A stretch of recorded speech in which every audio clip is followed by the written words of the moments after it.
Bien-aimés dans le Seigneur, bonjour.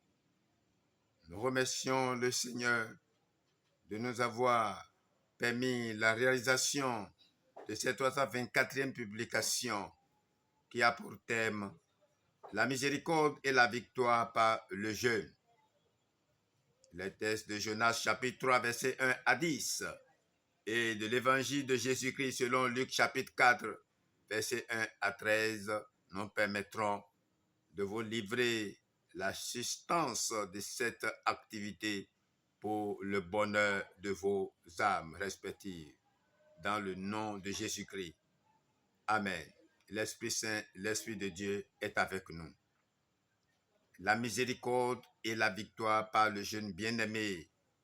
Je voudrais vous rappeler que le jeûne est une des armes puissantes dont dispose le chrétien pour briser les obstacles, les menaces, tout ce qui peut constituer des blocages dans sa vie dans le but d'atteindre ses objectifs. Car l'homme est une image parfaite de Dieu et doit être toujours à sa vraie place. La parole de Dieu, qu'est la Bible, nous parle de ceux-là qui l'ont utilisée, y compris notre Seigneur Jésus-Christ. Même les habitants de Ninive l'ont utilisé pour échapper à la sentence divine et ils ont obtenu miséricorde dans la soumission à Dieu. Il faut savoir que le jeûne nous permet de découvrir ce que Dieu a mis en nous et il nous permet de nous épanouir dans notre destin. Il représente une puissance et une âme redoutable contre le monde des ténèbres en ce qu'il nous permet de nous fortifier de l'intérieur pour éviter de chuter facilement, surtout dans le péché. Il permet, bien-aimé, de se rendre disponible pour Dieu, de se rapprocher de lui, d'être plus réceptif à sa présence, à ses messages, d'être plus apte à l'adorer et le servir. Bien-aimé dans le Seigneur, pour illustrer ce qui précède, je vous parlerai des jeûnes de 3 jours d'Esther et de 40 jours de notre Seigneur Jésus-Christ. Pour Esther, il s'agit du temps de crise pour le peuple d'Israël qui a besoin de vivre une délivrance. Esther fait un jeûne pour avoir une vision plus claire de sa mission, savoir comment elle doit s'y prendre. Esther chapitre 4, versets 13 à 17. Dans ce cas précis, le pouvoir du jeûne a permis d'incliner la situation en la faveur du peuple d'Israël. Dans le contexte de la situation vécue par Esther, il y a une notion de danger, une menace, et elle a besoin d'une intervention divine. Il en est de même dans nos vies. Nous nous retrouvons devant des obstacles qui nous paraissent insurmontables. On n'a personne vers qui se tourner hormis le Père Céleste à travers Jésus-Christ. Il reste et demeure pour un chrétien la meilleure solution. C'est dans le jeûne et la prière que l'on va alors puiser dans les forces de Dieu et ainsi obtenir la victoire sur ces situations si complexes à nos yeux. C'est pourquoi il est écrit, veillez donc et priez en tout temps, afin que vous ayez la force d'échapper à toutes ces choses qui arriveront et de paraître devant le Fils de l'homme debout. Bien-aimés dans le Seigneur, le jeûne de 40 jours, s'agissant de cela, c'est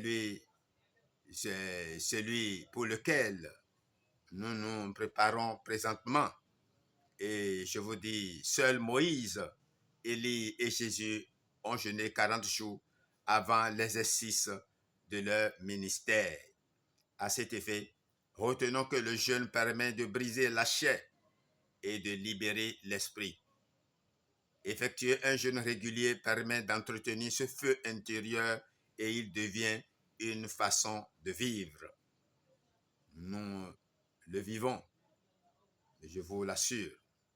Il y a d'autres exemples de jeûne dans la Bible et le Père nous instruit au travers des personnages bibliques. Nous pouvons apprendre de leurs expériences.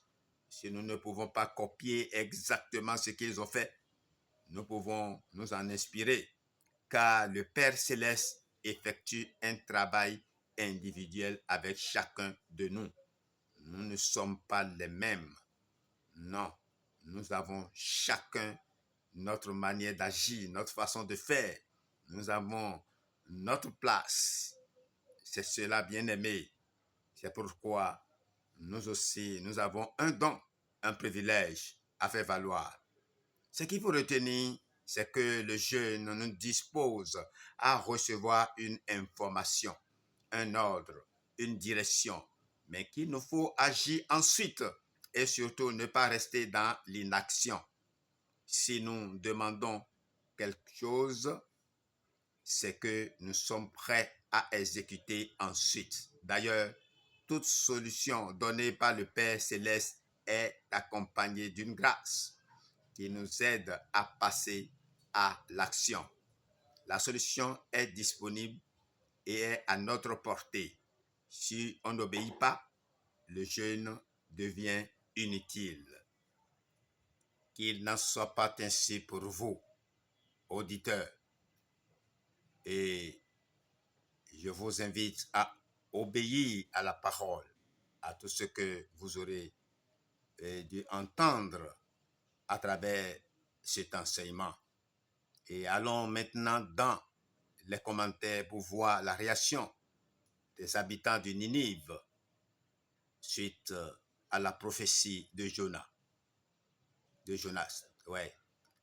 Jonas chapitre 3, verset 1 à 10. De ce passage biblique, nous avons le cri de Jonas à travers Ninive, à proprement parler, la seule prophétie que nous trouvions dans son livre.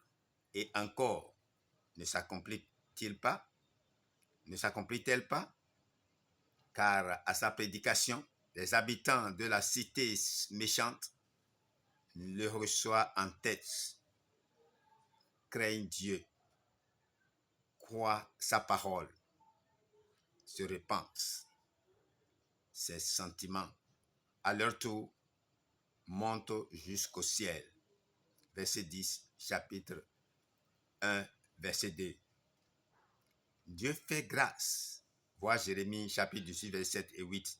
Et les hommes de Ninive seront cités en exemple par Jésus aux Juifs de son temps, alors qu'ils ont au milieu d'eux infiniment plus que Jonas. Matthieu, chapitre 12, versets 40 et 41. De fait, combien ces derniers étaient plus responsables que les Ninivites païens. Le Fils de Dieu lui-même était là, venu non pour juger, mais pour sauver le monde. Jean chapitre 12, verset 47. Se reconnaître pécheur, accepter Jésus pour sauveur est le seul moyen d'échapper à la condamnation éternelle. L'annonce du jugement fait partie de l'évangile. Il est réservé aux hommes de mourir une fois et après cela le jugement, avertit la Sainte Écriture. Hébreux chapitre 9 verset 27. Ce une fois peut être dans un instant pour vous, inconvertis. Savez-vous si vous disposerez même d'un sursis de 40 jours? Luc chapitre 12 verset 20. C'est pourquoi vous aussi soyez prêts, dit encore le Seigneur Jésus. Matthieu chapitre 24 verset 44. Oui, maintenant est le jour du salut. C'est aujourd'hui. Choisis ton chemin dès maintenant, le chemin de la vie. Et Luc chapitre 4 verset 1 à 13, nous voyons le chemin tracé par Jésus-Christ pour vaincre sur toutes choses. Nous avons vu la tentation du Seigneur qui se déroule au désert, ce lieu où Israël avait multiplié les murmures et les convoitises. Psaume 106, verset 14. La première attaque de l'ennemi est l'occasion pour Jésus de rappeler cette vérité fondamentale que l'homme a une âme qui a besoin d'aliments. C'est la parole de Dieu dont se nourrit l'être intérieur. Puis, à cet homme parfaitement dépendant, Satan offre à la fois tous les royaumes du monde et leur gloire. Combien ont vendu leur âme bien-aimée pour infiniment moins? Dans ce monde, les gens ont donné leur vie à des esprits. C'est vraiment grave. Alors qu'il y a le salut gratuitement qui les attend. Voyez dans ce passage, le monde fait en effet partie de l'héritage destiné au Seigneur Jésus.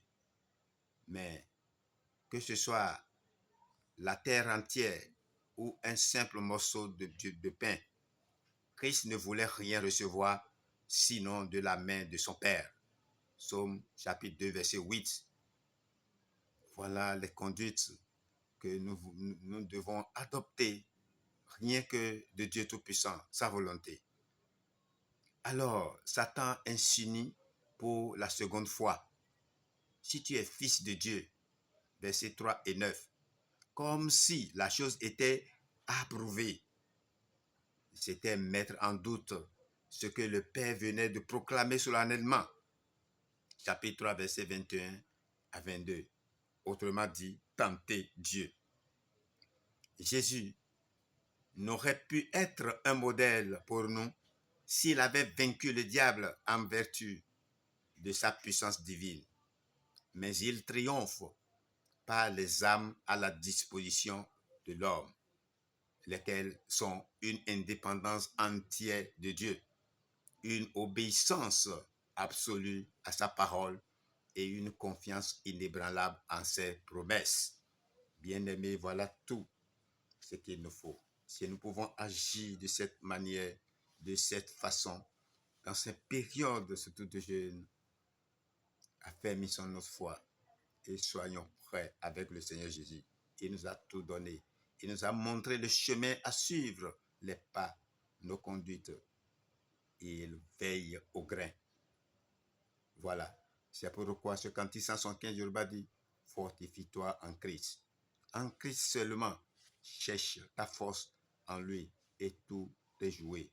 Le Seigneur est avec toi. Qui m'écoute et met en application cet enseignement. Il est avec toi. Il est dans la barque. La barque ne chavira jamais. Crois en lui et place ta confiance en lui. Au nom de Jésus-Christ. Amen. Votre serviteur Humbo Denakbo Ignace, des églises des Chérubins et Séraphins. Je vous remercie et à la prochaine pour d'autres publications.